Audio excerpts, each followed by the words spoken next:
Tragis, warga Lorong Ayam tewas saat panah ikan di perairan Wuring. Mateus Rohi, 42, warga Lorong Ayam, Kilo 2, Kelurahan Kota Uneng, Kecamatan Alok, Kabupaten NTT ditemukan dalam keadaan meninggal dunia, Rabu, 18 Februari 2026 pagi.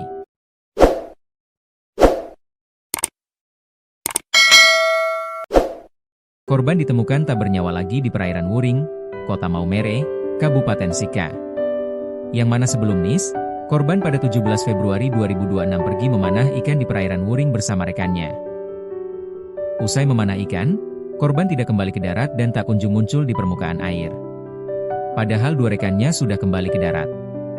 Kepala Kantor SAR Maumere selaku SMC, SI Mission Coordinator, Fatur Rahman kepada wartawan di Maumere, Rabu, 18 Februari 2026 pagi menjelaskan, pihaknya pada tanggal 17 Februari 2026 mendapat laporan ada warga pergi memanah ikan di perairan Wuring tapi tidak kembali ke darat.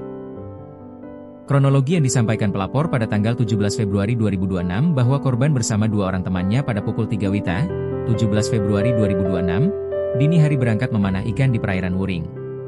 Pada pukul 6 WITA kedua teman korban telah selesai memanah ikan dan naik ke daratan. Namun korban tak kunjung muncul di atas permukaan. Keluarga telah melakukan pencarian mandiri namun belum membuahkan hasil dan mereka melaporkan kejadian tersebut ke kantor SAR Maumere guna pencarian korban. Terang Fatur.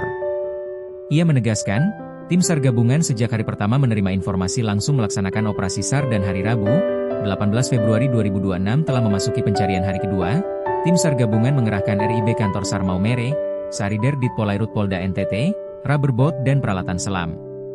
Syukur pada pukul 7.10 WITA, 18.02, saat tim SAR gabungan melaksanakan penyiaran di sekitar lokasi kejadian, tim berhasil menemukan korban dalam keadaan meninggal dunia dengan jarak 0,59 nm dari lokasi tenggelam pada koordinat 0835497 S 12212-023 E. Selanjutnya korban dievakuasi menuju RSUD TC Hillers Maumere, paparnya.